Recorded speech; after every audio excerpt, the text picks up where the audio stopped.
这一刻，白云霄咧开大嘴，惨叫连连，叫的那叫一个悲，叫的那叫一个惨，比杀猪声叫的还要撕心裂肺。不过这也不能怪他，因为此时此刻他的衣衫不在，肉身尽毁，大片的血水布满全身，有些地方甚至能够看到森森白骨。他当真是面目全非，惨不忍睹，化作了一个血肉模糊的血人。但这他还要庆幸有天赐神体守护，挡下了第6斩的大部分力量，否则他此刻已是飞灰烟灭，必死无疑。可是就在所有人觉得这场争斗胜负已分，白云霄已然无力再战之际，楚风的声音却再度响起：第7斩。楚风此话一出，又一道血红色的斩击瞬息形成，并且此刻这道斩击比之先前的6道斩击都要强横些许。莫说是白云霄，就连许多在场的半地强者看到这道斩击之后，都是面色大变，扪心自问，恐怕就算他们，也少有人能够挡下此击。此击当真是恐怖至极，恐怖到连半地强者也是望而生畏。长老，救我！眼见大事不妙，无力再战的白云霄只得大声呼喊，向刑罚部的当家长老求救。而事实上，不待白云霄呼喊，刑罚部的一位当家长老就已然飞掠而至，眼下已然站到了白云霄的身前，看着那迎面来的血红色斩击，就连这位堂堂刑罚部的当家长老也是眉头紧皱，不敢有所大意。最终他竟施展出了一种防御型的禁忌武技，这才挡下了楚风的第7斩。太不可思议了，楚风施展的是何武技，怎会具有如此威力？这一刻看着那肆虐于天际的能量涟漪，众人惊叹连连，猜测不断，都被楚风的这地境苍冥斩所惊呆了。事实上不只是旁人，就连青木山的众位当家长老也是目光闪烁，充斥着又惊又喜之色。因为事到如今，他们已经看出楚风所施展的并非是青木山的劲苍冥遁，但不可置否的是，楚风所施展的武技却已经超过了的劲苍冥遁。这样凶猛的劲武技实在是太过少见。楚风究竟来自何处，竟有如此天赋，掌握如此手段？这是此时此刻许多当家长老心中的疑问。楚风，你真是胆大妄为，竟敢当着我等的面公然行凶，你可知罪？那位挡下楚风第7斩的当家长老狠狠地说道。而此刻连续施展出7斩的楚风，虽然身体并未受到太大的反噬，但因为消耗了不少力量，脸色也是很不好看。见刑罚部的当家长老竟还要刁难于自己，楚风自然怨念冲天，冷声说道：公然行凶，真是好大的帽子！他现在不是好好的站在那里吗？我何罪之有，还敢狡辩？若是我不出手，白云霄先前必死无疑。你2人并未签下生死状，你却不点到为止，这就是有意杀他，还不认罪？那位刑罚部的长老说道。就算他必死无疑，也是自找的。楚风不屑地说道。楚风，你真是放肆！见楚风竟然当众顶撞于他，那位长老气得不轻，切磋而已，竟然动了杀念。楚风，你不只是不将我等放在眼中，而是不将青木山的刑法放在眼中啊！就在这时，其他几位刑罚部长老也是站了出来。几位只是切磋而已，而切磋受伤也是难免的。白云霄受的只是皮外伤，并无大碍，你们又何必咄咄逼人呢？就在这时，一位满头黄发的老者站了出来，他是玄宫部的主事人孙长老。这孙长老算是在座的当家长老中地位比较高的，而他也是白猿长老的心腹。先前楚风等人入主看台，被白云霄等人阻拦，出面训斥白云霄的就是他。没事，你看看云霄都成什么样子了，这还叫没事？若不是我出手，云霄此刻早就被那一击斩得粉身碎骨了。那位救下白云霄的长老丝毫不将孙长老放在眼中，反而怒意十足。刑罚部的诸位长老还真是公正严明啊！既然如此，那我们就好好掰扯掰扯。你们说，先前楚风是有意要杀白云霄，不将青木山刑法放在眼中，那么白云霄呢？先前楚风本已点到为止，可白云霄却背后偷袭，发动致命攻击。若不是楚风实力够强，换做其他人，定然会被白云霄斩杀。这怎么算？要我说，就算楚风有意动杀念，但也是白云霄先动杀念在先。既然白云霄已然不仁在先，楚风当然可以不义在后。就算要怪，也是怪白云霄，因为他先前的所作所为乃是小人作风。见刑罚部长老蛮不讲理，其他分部的当家长老也纷纷开始上前理论，并且言辞犀利，直指痛处，可谓毫不留情。此时此刻，帮楚风说话的当家长老越来越多，就连许多中立的长老也是上前理论，替楚风说话。一时之间，帮楚风说话的长老远远超过了帮白云霄的当家长老。事实上，不只是当家长老，就连许多寻常长老和弟子，甚至是青木山之外的人，也都开始替楚风说话。眼下的局面已是一边倒，所有人都能看出谁对谁错，所以所有人都在帮着楚风，想要帮着楚风讨个公道。这种情况之下，刑罚部长老们感受到了巨大的压力，可是他们却并未就此放弃惩罚楚风的机会。于是只听苍啷的一声，刑罚部的一位当家长老竟猛然拔出刑罚刀，指着众位当家长老。在此之后，在场的所有刑罚部当家长老都是拔出了腰间的刑罚刀。怎么要动武？见状，孙长老冷哼一声，不但没有退缩，反而向前踏进了一步。虽然刑罚部的当家长老普遍实力强人数多，但是此时此刻，孙长老可是与几个分部的当家长老联合在一起，再加上刑罚部主事人拓跋沙狂并不在，要真的动武，他们可不怕。然而就在所有人觉得刑罚部是动口不行，准备动武之际，刑罚部为首的那位长老却并未真的动武，而是手掌探出，自怀中拿出了一个卷轴。那卷轴似是竹子制成，呈淡淡的绿色，虽然制作简单，可却闪烁淡淡微光，蕴含特殊结界，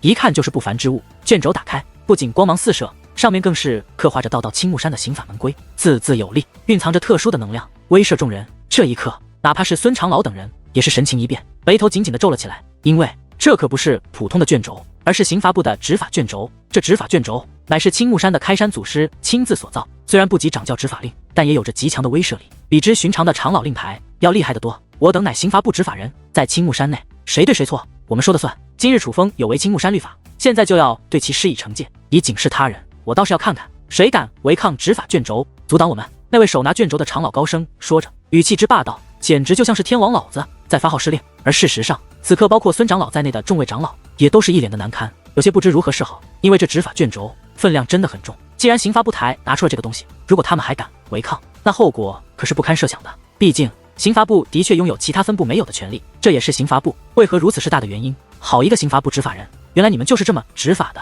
然而就在这时，一道响亮的声音却突然在天际炸响，与此同时，一道老者的身影也是浮现而出，站在了孙长老等人的身前。而见到这位之后，孙长老等人皆是面容转喜，高兴得不得了。至于刑罚部的众位长老，可就是面如死灰，皆是不由向后倒退了一步，被吓得不轻。不过不管是喜是忧，在见到这位之后，在场的众位长老皆是屈身施礼，一同说道：拜见白猿大人。没错，这位来者不是别人，正是青木山内能与拓跋沙狂平分秋毫的白猿半帝。你们可真够可以的啊！拓跋沙狂是怎么叫你们的？这掌教大人赐予的执法刀和开山祖师的执法卷轴，就是让你们这么用的吗？白猿半帝冷声问道：大人，我们这一刻尽管执法卷轴仍然在手，可是刑罚部的长老们也是不敢再说话了。不仅不敢说话，他们更是脸色苍白，满头大汗，甚至那握住刑罚刀的手掌都在微微颤抖，他们内心的恐惧已是不言而喻。不过这也不能怪他们，毕竟这白猿半帝可不是寻常的当家长老，是掌教大人眼前的红人，是他们得罪不起的存在。然而就在这时，又有一道老者的身影凭空而现，而见到这位之后，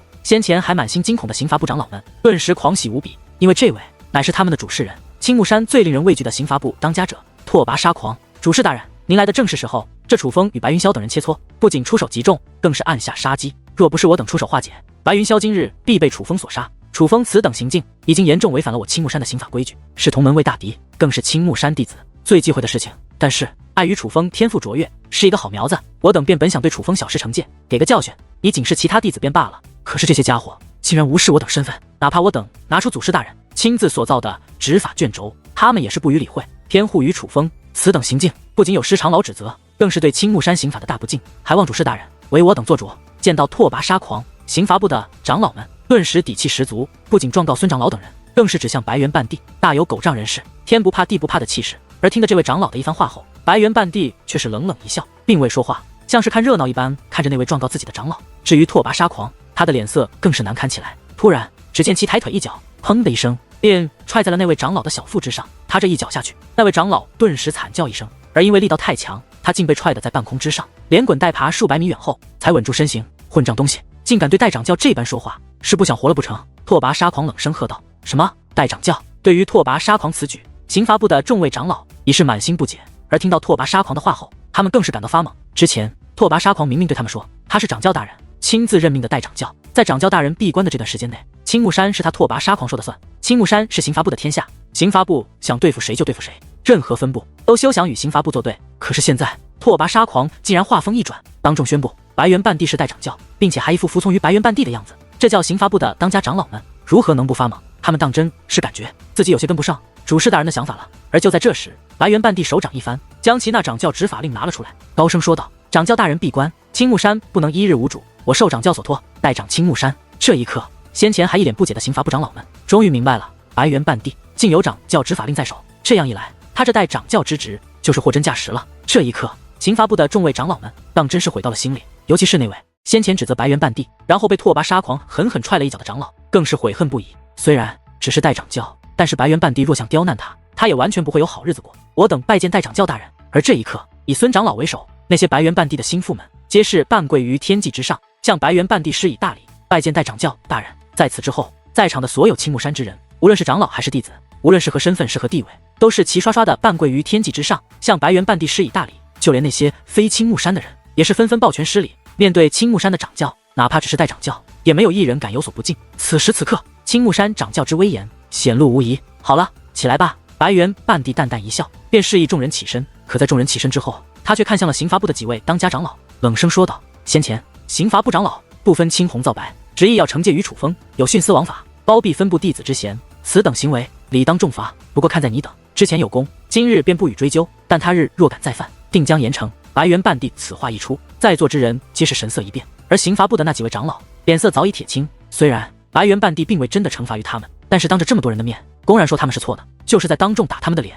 可就算他们内心再不甘心，此刻碍于白猿半帝的身份，却也没有任何办法，反而还要屈膝施礼，一脸感恩的说道：“多谢代掌教开恩。”这一刻，哪怕外人也不得不感叹白猿半帝的强大。先前白猿半帝未来之前，众位当家长老争执不休，但白猿半帝出现之后，直接判定了刑罚部长老是错的。而对此，刑罚部的长老不但不敢反驳，反而直接认罪。这等威慑力，着实让人叹服。看着那跪在自己面前的刑罚部长老，白猿半帝满意的点了点头，随后便走到了楚风身旁，拍了拍楚风的肩膀，随后看向众位当家长老，说道：“众位长老听令，楚风乃不可多得之人才，我青木山理当允以特例。除了当家长老，楚风可不向任何长老失礼。今日生效，尔等牢记。”白猿半帝此话一落，在场之人再度大吃一惊。虽然他所说的话实际上并不算什么，但他在这种场合说这些话，那可就别有用意了。他表面上实在给予楚风特殊待遇，但实际上就是在告诉所有人，他有多重视楚风。想要对付楚风的，可就都要仔细斟酌一番了，否则他白猿半帝可不会袖手旁观。说的简单一点，白猿半帝就是在告诉所有人，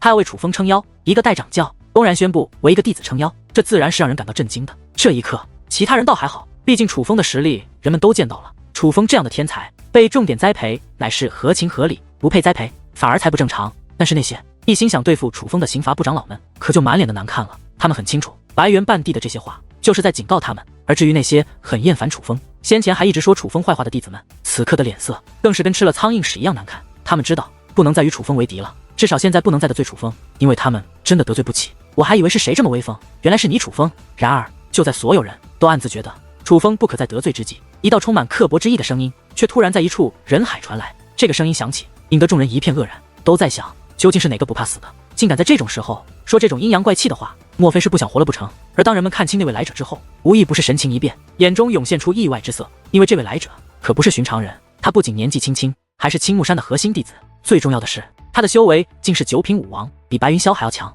而这位便是青木继承榜排名第2位的秦凌云，竟是秦师兄。太好了，秦师兄可是我青木山弟子中的第一高手，当初把楚风和白若晨打得如同狗一般趴在地上，他如今来到，看着楚风还如何威风。太好了，秦师兄可是掌教大人亲自下令要重点培养的天才，早就得到特殊待遇，就算是代掌教也不敢无缘无故的对他如何。这一下看楚风怎么办？在秦师兄的面前他就是渣。见到秦凌云，那些痛恨楚风的弟子一个个内心窃喜激动无比，他们都能够看得出来，秦凌云是来收拾楚风的。而以秦凌云的实力和地位，他就算当众羞辱楚风一番，白猿半帝也只能看着。毕竟秦凌云虐过楚风，这是事实，说出来也只是陈述事实，不算是羞辱，这并不违背青木山的刑法。事实上，见到秦凌云之后，楚风也是剑眉倒竖，心中那股怒火噌的一下便窜了起来。他不会忘记那一日秦凌云是如何羞辱于他，如何羞辱白若晨，如何羞辱淡淡的。不过楚风很冷静，他知道秦凌云很强，强到与白云霄绝对不是一个水平。莫说是如今的他，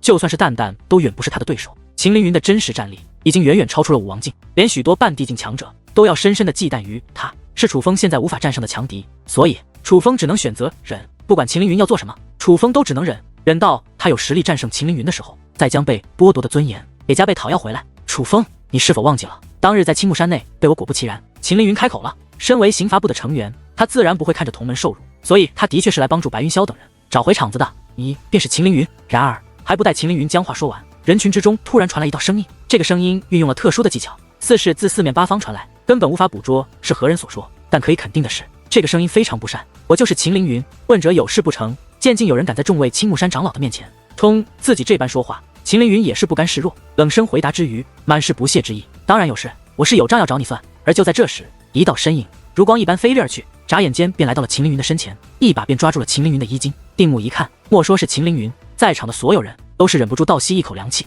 被吓得不轻。因为那位不是别人，乃是白若晨的母亲白素嫣。你要做什么？秦凌云不傻，一眼就看出白素嫣是要对自己出手，并且对方实力极强，远非他能抗衡。但哪怕如此，他仍是从容不迫，不但并不畏惧，甚至还是一脸的硬气。他可不相信白素嫣真的敢当着众位青木山长老的面打他，尤其是当着刑罚部主事人拓跋杀狂的面打他。毕竟之前炼药部的红魔长老等人打他之后都付出了惨重的代价，又何况是一个外人。做什么？我就让你看看我要做什么？然而白素嫣却冷哼一声，怒火滔天的她根本不管3七21，一只手抓住秦凌云的衣领，另一只手便扇向了秦凌云的脸颊。一切来得太快，只听啪的一声脆响，秦凌云的脸上便狠狠地挨了一个大耳光。竟敢打我，你真是找死！感受着脸颊那火辣辣的感觉，秦凌云气得咬牙切齿。他怎么也想不到白素嫣竟真的敢打他。可是还不待他将话说完，白素嫣竟五指握拳，对着秦凌云的嘴巴就是一拳。这一拳下来，可就是惨不忍睹。秦凌云的嘴巴张开之际，不仅鲜血横流，竟连满口门牙都被打得稀碎。我要宰了你！眼见着门下最强弟子被打，刑罚部的众位长老一个暴怒无比，再度拔出腰间的执法刀，这就要出手对付白素嫣。都给我站在那别动！然而就在这时，拓跋沙狂却是冷声喝止。听得此话，刑罚部的众位长老全都一脸愕然地愣在那里。他们当真是想不通拓跋沙狂为何要阻止他们去帮秦凌云。要知道秦凌云可是拓跋沙狂最看好的弟子之一。不过当他们看到此刻拓跋沙狂双拳紧握，脸上的青筋都已然暴起，明明愤怒无比，却仍站在原地。而白猿半帝却笑眯眯地站在那里看热闹后，他们似乎明白了什么。如今的刑罚部显然不是以往的刑罚部了，他们现在显然是人在屋檐下，不得不低头了。哪怕向来嚣张跋扈的拓跋沙狂，也只能选择隐忍。不过仔细想想，这也是没办法的事。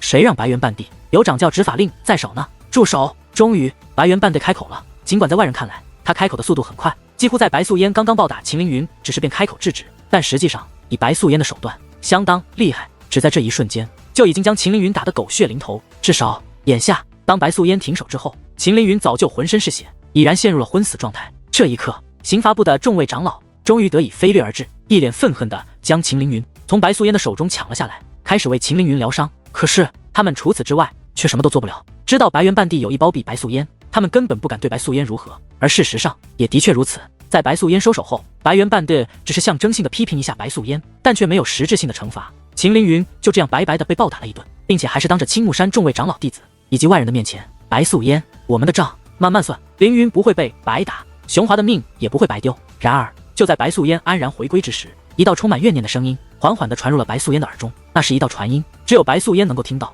至于这个传音者，自然便是拓跋沙狂。白素嫣能够想到那雄华是谁，多半是当日追杀他但却被他杀了的刑罚部当家长老。拓跋沙狂既然这么说，就肯定是知道那位长老死了，并且是死在了白素嫣的手中。而对于这一切，白素嫣也并未否认，而是淡淡一笑，只回了4个字：随时奉陪。听得此话，拓跋沙狂眼中的怒意简直能活活的吓死人。可是他还是强忍了下来，因为只要白猿半帝在，他就不得不忍。就这样，龙级任务就此落幕。但人们将要记住的不仅是这场龙级任务，还有一个名字，这个名字便是楚风，一个能够凭借五品武王的修为战胜4位天赐神体的绝世奇才。这一日之后，楚风的大名注定要传遍青木领域，无论男女老少都会知道青木山出现了一个绝世奇才，他的名字叫做楚风。龙级任务结束，无边绿海恢复了以往的平静。而当各方人马返回各自领域之际，楚风等人却前往了青木领域的边界。而为了以防万一，白猿半帝也是跟随楚风等人一同前往青木领域的边界。表面上看，他是想亲自送楚风他们离开，但实际上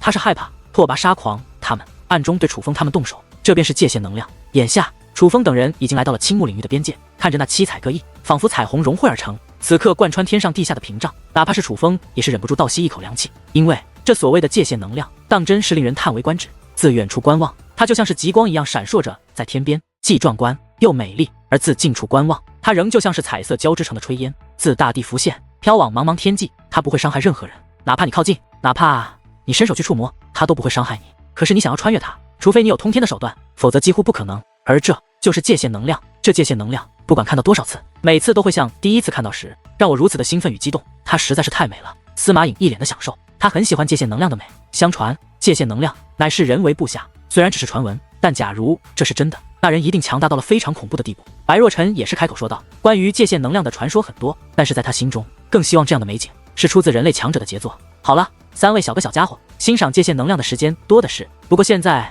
还要借用你们的结界之力，一同破开这界限能量。就在这时，白素嫣开口说道，我们3个也要出力，难道有你们2位黄袍界灵师还不够？司马颖有些诧异，想不通这样的阵法他们能帮到什么忙。当然多一份力量也就会快1分时间，哪怕只多一点点也是多，毕竟这界限能量可不是那么好破的。白素嫣笑着说道，也好，刚好也让我们了解一下这能够破解界限能量的阵法该如何布置。楚风开口说道，好吧。听得楚风这样说，司马颖也是点了点头。与此同时，白若晨也是凑了过来。在此之后，楚风3人便开始辅助白素嫣和白猿半帝2位黄袍界灵师布置结界阵法，破解这将5只圣土分隔开来的界限能量。而在5人齐心协力的努力之下，经过足足3日时间，他们总算是在这封闭天上地下的界限能量上打开了一道直径不足2米的通道，并且此刻白素嫣与白猿半帝的脸色皆是有些苍白。这3日时间，他们可是消耗了不少结界之力，付出了一定的代价。由此可见，这界限能量是多么的难以破解，哪怕黄袍界灵师也不是想破就破的。快过去吧，这界限能量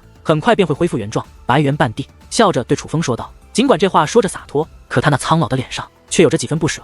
白猿长老，这次真是多谢您了，您对楚风的帮助，楚风没齿难忘。楚风双手抱拳，对着白猿半帝施以大礼。虽然之前楚风在青木山被刁难之时，白猿半帝并不在，但是当他回来后，的确帮了楚风很多，至少让那些欺凌过楚风的人都付出了一定的代价，所以他是发自内心的感激白猿长老。在我来看，我们乃是一家人，既是一家人，说这么多就见外了，在外面闯够了，就回来看看。青木山永远是你的家。白猿半帝一脸的慈祥，就像是一个长辈在宋江要出外闯荡的晚辈一般。楚风，我们走吧。与此同时，白素嫣也是催促起来。见状，楚风再度对着白猿半帝施以一礼，随后便踏进了那界限能量的通道。而在他们穿过那通道没有多久，那界限能量便开始渐渐愈合，并且很快便将通道封锁，恢复到了先前的完整模样。这一刻，楚风已经看不到白猿半帝，准确来说，他已经看不到青木领地了。在青木领地的方向，他能够看到的唯有那色彩缤纷、壮观无比的界限能量，而回身观望，浮现在楚风面前的，则是一个崭新的天地。这里便是由界师联盟统领的联盟领地。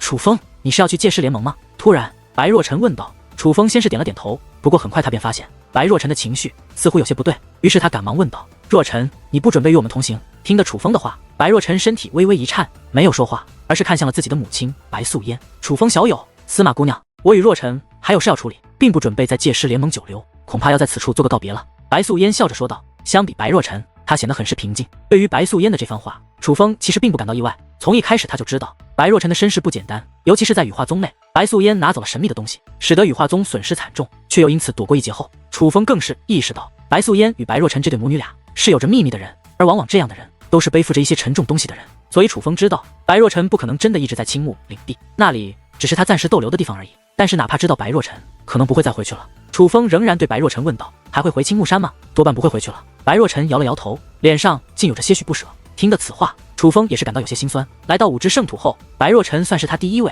真正意义上的朋友，真正与楚风患难与共、同甘共苦的朋友。虽然白若晨是个女子，并且很多时候沉默寡言，但是2人之间的友谊还是非常之深，并且很是精纯的。如今却要别离，并且不知日后是否还能相见，心中自然是有些不舍。别离让人伤感，但楚风早已习惯，所以他很快便调整好状态，灿烂一笑，对白若晨说道：无妨，5之圣土虽大，但若是有缘，日后还有机会相逢，不管什么时候，你都是我的白师妹，我修罗部的2当家。而见楚风这般乐观，白若晨也是释然了不少，说道：若是那样最好。好了，楚风小友，司马姑娘，我和若晨这就走了，你们2个就老老实实的去界师联盟，路上切勿惹事哟。白素嫣笑着提醒一番后，便带着白若晨踏空离去，很快便消失在了远处的天际之中。没人知道他们母女究竟去了哪里，想不到白若晨这样就走了，本来还想着我们3个一同回界师联盟呢。虽然他的界灵之术不如你，但也是难得的好天赋，若在界师联盟修炼一番，对他来说应该会有不小的提升才是。看着白若晨与其母亲消失的方向，司马颖略感遗憾的摇了摇头。天下无不散之宴席，离别总是难免的。楚风释然一笑，随后说道：司马颖，你应该知道回界师联盟的路吧？那是当然，本姑娘从小在界师联盟长大，岂会不知道界师联盟在哪？司马颖俏皮的紧了下自己的小鼻子，便开始踏步而行，为楚风带路，而楚风也是很快跟上，2人并肩而行，有说有笑的赶起路来。其实楚风大可以直接前往他想去的落叶竹林，像白若晨一样在此便与司马颖分道扬镳，但是司马颖毕竟是一个姑娘家，楚风有些放心不下，所以准备将其护送到界师联盟，他在做自己想做的事。不过楚风只是准备将司马颖送回界师联盟，却并未打算加入界师联盟。至于为何楚风不准备加入界师联盟，那是因为在青木山内，楚风已经受够了同辈间的尔虞我诈，他现在更渴望自由一点的生活，想要无拘无束的闯荡一番。界师联盟也许有一天他会去深造一番，毕竟那里有很多强大的界灵师。楚风如果去，虽然不敢保证有极大收获，但多少还是能够学到一些东西。不过现在还不是时候，至少现在的楚风还不想去。而在司马颖的带路下，经过一段时间的赶路后，楚风2人终于抵达了目的地。看着眼前那建立于山谷中的山庄，楚风略显失望。虽然这山庄内的建筑群还算宏伟，但是比之青木山可就差太多了。而身为与青木山同名的界师联盟，若只是这般，难免会让人有些轻看。哪怕楚风向来不易外貌取人，可若身为堂堂9世之一，真的只是这个样子，那也的确太寒酸了一些。但是当楚风距离那山庄越来越近，注意到那山庄门口的牌匾后，他才恍然大悟，原来这里并不是界师联盟，因为在那牌匾上分明写着4个大字：司马山庄。司马山庄，这是什么地方？楚风问道。这里算是我的家吧？司马颖说道。你的家？你不是在借尸联盟长大的妖？楚风有些诧异。据他所知，司马颖出生没多久，他的父母便被韩赫来杀了。他是由其爷爷司马火烈在借尸联盟带大的，所以对于这突然冒出来的司马山庄，楚风还是相对陌生的。所以我说，这里算是我的家，而又并非我的家。其实对于这里，我也很陌生。司马颖说道。而之后，在司马颖的讲述下，楚风对这司马山庄终于是有所了解。虽然司马颖不是在这里长大的，但是司马颖的爷爷司马火烈却是在这里长大的，所以这里还真的算是司马颖的家。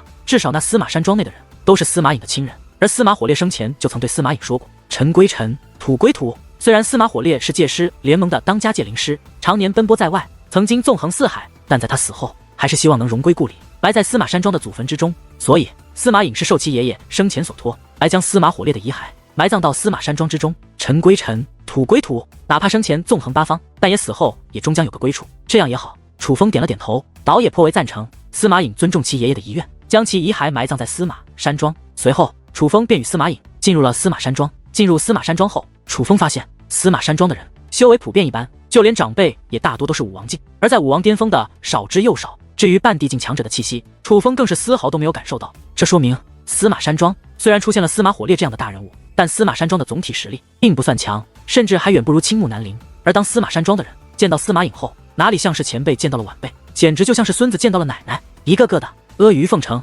嘘寒问暖，那叫一个热情，那叫一个关切，那叫一个殷勤。司马颖虽然平日里骄横得很，可是回到司马山庄，他却有着晚辈的谦卑。尽管所有人看起来都很怕他，可是他对这里的人却是极为的谦和。而司马颖之所以会这般，楚风猜想定然是他爷爷生前对他交代过什么。有些事司马火烈活着的时候，司马颖可能不会听，但是当司马火烈死后，他却一定会照做，其中便包括尊重司马山庄的人。此刻司马颖与楚风来到了司马山庄的一座主殿，主殿很大，但如今却是人满为患，几乎司马山庄里有些地位有些实力的全被叫来了。坐在主殿守卫的是一位白发苍苍，满面皱纹，却穿金戴银，很是注重外表的老者。这位老者修为在九品武王，是司马山庄修为最高的一位，而他便是司马山庄如今的庄主。颖儿，你好不容易回来一趟，这刚回来便把我们叫到这里来，莫非是有什么好事要宣布？司马庄主笑眯眯地看着司马颖，虽然贵为庄主，但是他对司马颖也是非常的殷勤。是啊，颖儿，莫非是借尸联盟肯让我家强子去修炼了？一位大婶怀抱一个8、9岁的鼻涕还问道。而此时此刻，如他这样的人可不少，大殿之内七嘴八舌的都在询问着类似的事。都闭嘴，还让不让颖儿说话了？颖儿，这不正要宣布呢吗？你们急个什么劲？见状，司马庄主怒喝一声，这才使得司马山庄的众人闭上了嘴巴。颖儿，你说吧，究竟是什么好事？慢慢说来，我们不急。喝止了众人后，司马庄主再度问道。虽嘴上说着不急，但他的脸上分明是一脸的急切。面对这样的家人，司马颖的脸色并不太好看，但他还是说道：这并不是一个好消息，而是一个坏消息，非常坏的消息。什么坏消息？听得此话，殿内的众人一片哗然。你看看我，我看看你，有些不知所措。我爷爷死了。司马颖再度说道。颖儿，你开什么玩笑？就是颖儿，这种话你可不能乱说。听得此话，殿内之人的大部分人都是满面吃惊，被吓了一跳，但也有少部分人嬉皮笑脸，觉得这可能是一个玩笑。我司马颖绝对不会拿自己爷爷的生死开玩笑。司马颖一脸认真地说道。而这一刻，整个大殿瞬间安静了下来，在场的人们似是不知该说什么。主殿之内死一样的沉寂，很不自然。颖儿，你此话当真？火烈他真的过了许久，司马庄主才试探性地问道。千真万确，爷爷他的确死了。司马颖点了点头。他是怎么死的？司马庄主再度追问道。在此之后，司马颖也并未隐瞒，而是将韩赫来并没有死，反而将其爷爷害死的事情一五一十的向这些亲人讲述了一番。得知一切，几乎所有人都已经相信司马火烈真的死了，可是在他们的脸上竟没有一丝的伤感，反而尽是失望，就像是他们抱以巨大希望的事情如今泡汤了一般。这种反应当真是超乎寻常，令人愕然。你果然是个扫把星。突然，那位抱着鼻涕孩的妇女冷声说道。你说什么？司马颖不敢相信自己的耳朵，这位向来对自己阿谀奉承的人竟然敢对自己说这样的话。我说你就是一个扫把星，生下来没多久就把你父母克死了，如今还克死了你爷爷，你真是该死。那妇女指着司马颖的鼻子大声咒骂，没有一丝忌惮。扫把星，滚出去，要你何用？就是快点滚出我司马家，以免你再克死我司马家的其他人。而在此之后，越来越多的人开始辱骂司马颖，到的最后竟有近半的人一同辱骂司马颖。这样一幕，莫说是司马颖，就连楚风也是看得目瞪口呆。先前还对司马颖阿谀奉承，恨不得把司马雍当老祖宗一样供奉起来的人，此刻竟对司马颖破口大骂，这着实令人不敢相信。因为这等反差也未免太大了一些。都给我闭嘴！就在这时，那位司马庄主愤怒地呵斥一声，而他此话一出，那些羞辱司马颖的人们也是纷纷闭上了嘴。由此能够看出，他这位家主还是多少有些威望的。只不过可惜，这位司马庄主此刻的脸上也不再是先前那般和蔼可亲，相反变得很是冷漠，与之先前也是判若两人。司马颖，你的爷爷都死了，你还回我司马家做什么？你不是在界师联盟长大的妖，那里才是你的家。反正你们爷孙俩也一直看不起我司马家的人，你还回来干什么？果不其然，这位司马庄主不但没有安抚司马颖，反而是当众训斥起司马颖。这一刻，司马颖的脸色很不好看，可谓难看到了极点。甚至楚风能够看到他那一双小拳头已经在袖袍内紧紧的握起，但是很快他又放开了。司马颖竟然在隐忍，向这群先前还对他摇尾乞怜，但转眼间便翻脸不认人的所谓家人们隐忍。楚风还是第一次见到司马颖这个模样，毕竟在他的印象中，司马颖可是一个天不怕地不怕的丫头。按理来说，司马颖连比他强很多的人都不怕，更不会怕这些人才对。不过司马颖既然隐忍，自然有他的原因。司马颖都会说什么，楚风也不好说什么，只得继续看下去。爷爷说，尘归尘，土归土，他司马火烈终归是司马家的人，所以他生前曾嘱咐过我，若有一日他离开人世，要我将他的遗骨送回司马山庄，埋于祖坟之中。司马颖缓缓说道。什么？这个时候想起是司马家的人了。之前没见他把自己当司马家人，就是明明是界师联盟内具有话语权的大人物，可是我们司马家的人却从来没沾过他的光。其他界师联盟的小小界灵师都能让自己的亲戚去界师联盟修炼一下，可是他堂堂一位界师联盟的当家界灵师，却从未让家族之人进界师联盟去修炼，还大言不惭地说他希望司马家的人能够不靠任何人，而是靠自己崛起。真他娘的废话！我们要是能自己崛起，还要他帮忙做什么？要我看，他根本就不把我们当家人看。这一刻，许多人开始反对将司马火烈的遗骸埋葬到司马山庄，甚至有人开始提及当年之事，数落司马火烈生前的种种不是。也别这么说，谁说司马火烈没帮过司马家的人？司马颖不就是一个活生生的例子吗？人家不止在界师联盟修炼，更是在界师联盟长大的。司马颖是他司马火烈的亲孙女，他当然要帮。可我们算什么？我们在他的眼中根本就连个屁都不如，他怎么可能帮我们？生前不把我们当家人，死后想起是司马家的人了，还有比这不要脸的吗？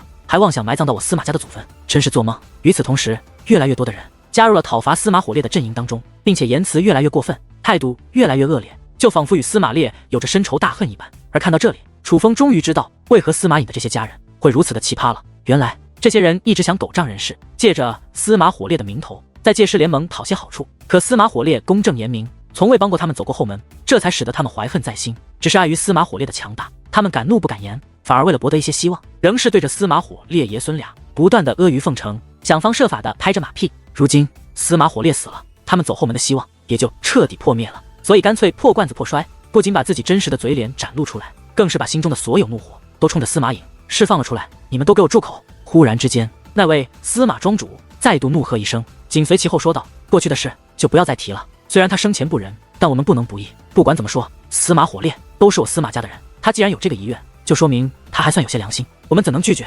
司马颖，把你爷爷的遗骸交出来吧。司马庄主走到司马颖的身前，司马颖，不要把你爷爷的遗骸交给他们，这样的家人信不过，我们走吧。楚风暗中传音道。听得楚风的话后，司马颖有些犹豫，但是最终他还是暗中传音于楚风，说道，楚风，多谢你的好意，可这毕竟是我爷爷的遗愿。话罢，司马颖便将其爷爷的遗骸取了出来，那是一个乾坤盒。与乾坤袋不同，这乾坤盒是专门存放尸体用的。接过乾坤盒，司马山庄庄主便将其当众打开，而在光芒闪烁之间，司马火烈的遗骸也是浮现而出。此刻的司马火烈虽然脸色惨白，已毫无生命特征，可是身体却完好无损，像是在沉睡，并不像是死了。但实际上他的确死了。看到司马火烈的遗骸，司马颖心中的悲痛难以抑制，两行泪水控制不住的顺脸颊流下，低声哭泣起来。但是整个司马山庄的主殿内，除了司马颖以外，竟然没有一人哭泣，甚至在他们的脸上没有一丝伤悲，有的只是愤恨，甚至竟有人冷笑连连，还有人幸灾乐祸，仿佛司马火烈该死一般。哈哈，好啊，老天总算待我司马家不薄。忽然之间，司马庄主竟然哈哈大笑起来，并且他看向司马火烈遗骸的眼中竟绽放光芒，丧尽天良的说道，本源保存完好，应该能卖出一个好价钱。你说什么？你难道不准备将我爷爷葬到祖坟之中？听得此话，司马颖顿时急了，他怎么也想不到司马庄主竟能做出这种事。他不准备将司马火烈的遗骸葬入司马祖坟也就算了，竟然想要卖掉他爷爷的本源埋葬祖坟，他司马火烈也配？生前我司马家没有一个人能够沾到他的光，没有一个人能得到他的帮助，他死后将他的本源卖掉，也算是对我司马家的补偿了。司马庄主恶狠狠地说道，在他的脸上没有一丝以此为耻的情绪，反而觉得自己的所作所为就像是理所应当，反而是正确的一般。你个混账，把我爷爷还给我！听得此话，司马颖终于爆发了，在他心中压制的所有怒火都在此刻释放而出，他浓烈的怒意瞬间便整个大殿，使得整个大殿都是瞬息降了好几度。而此刻的他，已如暴怒的猛虎，在一声怒吼之后，便携带着自己拿6品武王的威势以及凌厉的攻势，向司马庄主扑了过去，想要将自己爷爷的遗骸给夺回来。可是还不待司马颖靠近，只见那位庄主大袖一挥，一股磅礴的武力便横扫开来，竟直接将司马颖给击退。虽说司马颖是个天才，可是他的天才更多的却表现在结界之术上，并且他如今修炼的结界之术也并非是攻击型的结界之术，无法提升他的战力。至于修武方面，他的真实战力也只是高出寻常人2品，应该在8品武王的水平。而这样的司马颖面对9品武王的强者，哪怕对方战力再平常，就算只是寻常的9品武王，可司马颖也的确不是对手。就凭你也敢与老子动武，真是不知死活。在击退司马颖后，那位当家长老不屑地冷哼一声，先是甩了甩袖袍，以彰显自己的雄风，这才说道：滚吧，我不想再见到你，日后也不要再踏入我司马家半步，否则别怪我不客气。庄主不能放他走，若是他去借尸联盟报信，请来借尸联盟的救兵，那我们岂不是要倒大霉？就在这时，有人提醒道：这倒也是。听得此话，司马庄主恍然大悟，随后他的眼中竟闪过一抹冰冷的杀意，看向司马颖，冷冷地说道：这样一来，就不能让你们活着离开了。司马庄主此话一落，司马家的众人便赶忙封锁了这主殿的殿门。与此同时，很多人竟纷纷抽出自己的王兵，将各自的气息散发而出，将司马颖团团包围，一副是要将司马颖留住的架势。不只是司马颖被包围，还有11个人纷纷手握王兵，指向楚风，将楚风也包围了起来。看这架势，他们当真是要斩草除根，不准备让楚风与司马颖活着离开了。而看着那围着自己的11个人，楚风也不反抗，只是轻蔑的一笑。别说是他们，就算是这整个司马家，有谁能留得住楚风？你们！虽然对于这一幕，楚风虽然风轻云淡，但司马颖的脸早就已铁青了。那一双瞪得溜圆的美眸之中，不仅充满了怒火，还充满了不可思议。他无论如何也想不到，这往日对他尊敬有加的所谓亲人，竟会是这样一副嘴脸，不仅翻脸不认人，准备卖掉他爷爷的遗骸，现在竟还要杀人灭口，准备将他斩杀。天下间怎么会有这样的亲人？这哪里是亲人，这简直就是比敌人还要恶毒的敌人。这一刻，司马颖当真是愤怒到了极点，长这么大他都没有这般愤怒过，愤怒的简直连心肝肺都快气炸了。哈哈哈哈！可忽然之间，暴怒无比的司马颖却又狰狞地大笑起来。没错，他在大笑，尽管他的脸上还满是怒容，但此刻的他的确在大笑，笑得有些恐怖。这丫头笑什么？该不会是被吓疯了吧？见司马颖竟然大笑，司马家的众人很是不解。臭丫头，你笑什么？司马家主冷声问道。我笑是因为我庆幸我爷爷没有帮助过你们，因为你们这些人渣根本不配得到我爷爷的帮助。司马颖咬牙切齿地说道。你个臭丫头，不给你点教训，你还真当我们是病猫不成？而听得此话，整个大殿内的司马山庄之人皆是勃然大怒，其中一位更是率先出手，手握一把金灿灿的大刀，对着司马颖便挥砍而去。出手的是一位老者，年迈的样貌起码活了100岁有余，而他的修为也不弱，竟比司马颖还要高出1品境界，乃是7品武王。此刻他出手狠辣，竟是对着司马颖的左肩挥砍而去，这是要当众斩掉司马颖的左手臂。然而就在这时，只听一声闷响传来，那人竟然爆炸开来，不但未能击中司马颖，反而人体碎裂，化成了一大片血水散落而下，就连他手中的大刀也是被震成了粉碎。是谁做的？这突如其来的一幕让在座的许多人都是大为吃惊，因为司马颖明明没有出手，何况就算是司马颖也不可能这么干净利落的将那位老者斩杀，毕竟那位老者可是一位7品武王。不得不说，这一刻许多人都被吓到了，他们不清楚是否是借尸联盟的高手混了进来，若真是这样，那以他们先前的所作所为，今日恐怕是要大难临头了。这一刻，司马家的众人皆是陷入了恐慌，所有人都将目光投向了殿门外，害怕真的是借尸联盟的高手来了。毕竟那样的庞然大物，不是他们这小小家族能够得罪得起的。可就在这时，一阵惨叫却突然在大殿之内连绵响起。顺声观望，司马家的众人皆是大吃一惊，因为此时此刻，司马家那包围楚风的10几人，竟已皆是血肉模糊的倒在地上，残肢断臂与流血已然没了气息。而再看楚风，他的身上滴血不沾，不过手指上却有着一滴鲜血。楚风将那沾血的手指放入了口中，轻轻舔舐了一下后，又赶忙呸的一声吐到了一个司马家男子的脸上，说道：连血都是臭的，真是肮脏的一群人。臭小子，是你做的？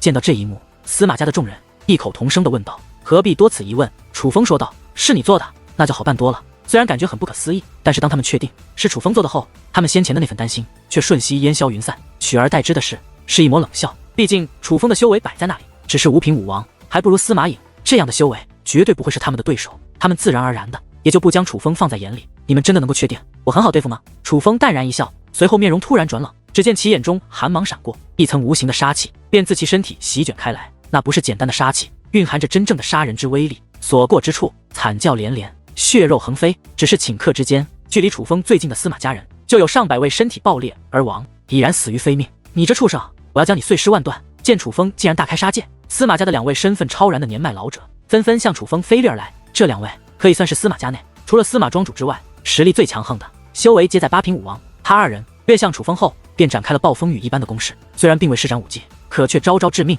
杀机尽显。可尽管这两位招式凌厉，几乎无可挑剔，但楚风却是面带微笑，从容躲避。数个回合下来，楚风只是负手而立，连手都不嗨一下。可那两位老者却仍然未曾碰到楚风分毫。这样一幕惊呆了店内的所有司马家之人，他们无论如何也想不到，这个只是5品武王的年轻人，竟然能够与2位8品武王的修武高手周旋这么久，这是何等的战力？莫非这就是传说中的绝世天才？但是当楚风发动反击之后，他们可就不仅是吃惊那么简单了。忽然之间，楚风发动了反击，他身形如鬼魅，不但躲过了2位老者的攻势，更是神乎其神的来到了2人的身后，双掌探出，便向2人攻去。不好！2位老者感觉背后杀机四溢，便知道大事不妙，想要一旁躲避，可是为时已晚。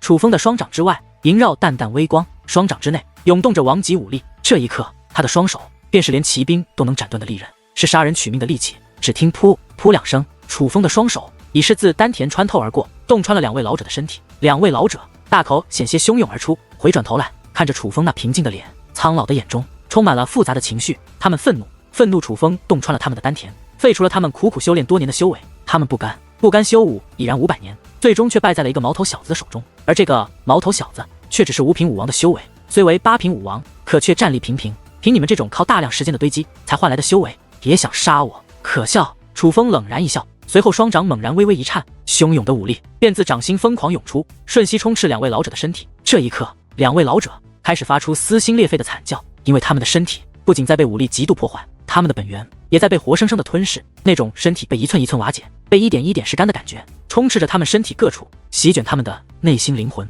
那种痛楚，唯有亲身体验的人才能感受得到。混账！你在做什么？快放开他们！这一刻，司马家的众人又惊又恐地斥责着，但是对于他们的废话，楚风根本无视，就这样当着司马家众人的面折磨着这2位想杀了自己的老头，直到这2个老头本源消失殆尽，生命特征已经彻底没有之后，楚风的双手才猛然握紧，双拳一握，顿时武力横扫，而那2位老者的身体也在鲜血四溢间彻底粉碎。你这家伙，你简直是个魔鬼！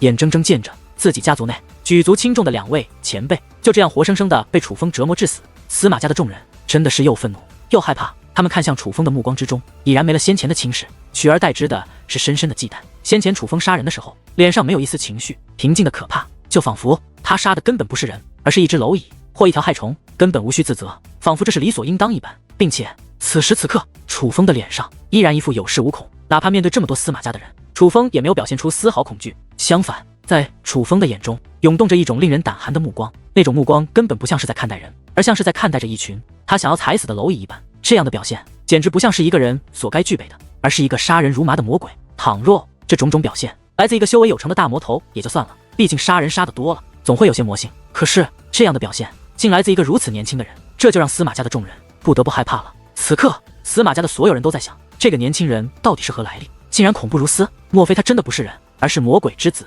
事实上，不只是司马家的弱者们，就连堂堂司马家的家主，这所谓的司马庄主，此刻也是眉头紧皱，不敢擅自出手。他从先前楚风的表现中看出，楚风是根本不将8品武王放在眼中，并且拥有轻而易举斩杀8品武王实力的，所以哪怕他贵为9品武王，但却也不能确定是否是楚风的对手。忽然之间，他心生一计，并未对楚风发动攻击，反而是转过身去看向了司马颖。颖儿，刚刚不过是与你开个玩笑，火烈乃是我司马家的骄傲，我怎么可能变卖他的遗骸？只是这遗骸如此珍贵，放在司马家恐不安全，你还是带回界师联盟吧。司马庄主将司马火烈的遗骸递给了司马颖，见状，司马颖并未犹豫，向前挪步，探出玉手，便想要将自己爷爷的遗骸拿回手中。可是就在司马颖靠近之时，司马山庄的双眼却微微眯起，在其嘴角处扬起了一抹不易察觉的冷笑。与此同时，只见其本抓住司马火烈遗骸的一只手猛然松开，对着司马颖的玉手便抓了过去。他的意图非常明显，没有把握战胜楚风，便想抓住司马颖，以司马颖来要挟楚风。糟了！眼见着司马庄主那如鹰爪一般的手掌向自己猛抓来，司马颖也是吓了一跳。这一刻，他下意识地运转玄功，调动武力，脚下步伐变化后移，施展出了玄妙的身法武技，想要闪躲开来。可为时已晚，司马庄主不仅修为在他之上，实力也是在他之上，攻势一发，快圣闪电，根本容不得司马颖逃脱。然而就在这千钧一发，司马颖觉得自己无法逃脱之际，一道奔雷一闪而过，最终落在了司马颖的身前。与此同时，一只缠绕雷霆的大手也是猛然探出，竟紧紧地抓住了司马庄主那只大手的手腕。是你！这突如其来的一幕使得司马庄主恍然一惊，身体一颤。而当他看清那来者之后，更是惊讶地张大了嘴巴，眼中布满惊恐之色。而那挡住他的，自然便是楚风。只不过此刻的楚风已不是先前的楚风，他身上不仅雷光萦绕，覆盖着霸气的雷霆铠甲，在他的身后更是有着一对雷霆凝聚的羽翼，羽翼延伸而出，霸道至极。但最让司马庄主吃惊的是，此刻楚风的气息已不再是先前的五品武王，而是七品武王。五品武王的楚风已是能够轻易斩杀八品武王，七品武王的楚风那种压迫力更是超乎想象。如果先前司马庄主对楚风的实力还存有疑虑，那么此刻他已然能够确定自己绝非楚风的对手。该死！司马庄主意识到了不好，第一时间便开始使尽全力甩动自己的手臂，想要摆脱楚风。可是只见楚风面带冷笑，一动不动，那抓住司马庄主手腕的手更是坚如磐石，稳如神木，司马庄主根本无法撼动。忽然，楚风的手掌猛然握紧，司马庄主的手腕竟被硬生生的捏碎开来。司马庄主此刻紧咬牙关，似是不想就此屈服，竟没有发出喊叫，硬是忍住了这种疼痛。但是楚风显然不打算就此作罢，只见其武力与属于淡淡那特殊的戒灵之力暗中涌动，自楚风的手掌顺着司马庄主的手腕无声无息地潜入了他的体内，吞噬之力已经发作。司马庄主再也无法忍受，开始撕心裂肺、歇斯底里地大喊起来。因为此时此刻，楚风正在吞噬他的本源，在一点一滴却毫不留情地吸收他的生命。但最为恐怖的是，在楚风这种吞噬之下，身为九品武王的司马庄主却如同一个柔弱的兔子，被一只残暴的猛虎按在爪下，他根本无力反击，只能任由楚风的吞噬之力在他的体内肆虐一番后，进入他的骨髓深处，吸走他最为重要的本源。而他除了发出悲痛的惨叫之外，却根本无能为力。你这混账！大家一起出手，宰了这个畜生！眼见着自家家主也遭受到了楚风的毒手，司马家的众人自然暴怒无比，愤怒之下竟揭竿而起，多位司马家的顶尖高手一同向楚风发动了攻击。他们很聪明，并未近身攻击楚风，而是纷纷使用的武技。那武技绚丽多彩，仿若天花乱坠，但却皆蕴含着毁灭性的力量。但是面对他们的攻势，楚风却连看都不看一眼，就那样站在原地，直到那些攻击将要攻击到楚风之际，那萦绕于楚风周身的雷霆便开始剧烈游动。一阵诡异的声响之下，楚风竟将那凶猛的武技攻势全部吞噬。而在此之后，一层肉眼可见的雷霆便奔走而出，似是蛟龙，又似雷鞭，掠过人群之后，最终穿透了13人的身躯。而雷霆过后，那13人的身体便纷纷碎裂开来，血花四溅之时，他们连惨叫都未来得及发出，已然毙命。而这13人便是先前向楚风发动围攻的13人。不过可惜，他们不但未能伤及楚风分毫，反而因此葬送了自己的性命。看到这13人的下场，尽管司马家的人再愤怒，可却也没有一人敢再出手。毕竟此刻他们的恐惧已经远远的大过了愤怒。就这样，司马庄主的惨叫声在店内此起彼伏，连店外的人都听得清清楚楚。一时之间，司马家的人都赶了过来，可是看到店内的一幕，无一不是被吓得脸色苍白，目瞪口呆。终于，司马庄主的惨叫由强转弱，直到彻底消失。而当他死后，楚风也是一如既往的毁尸灭迹，将这位不要脸的家主碎尸万段，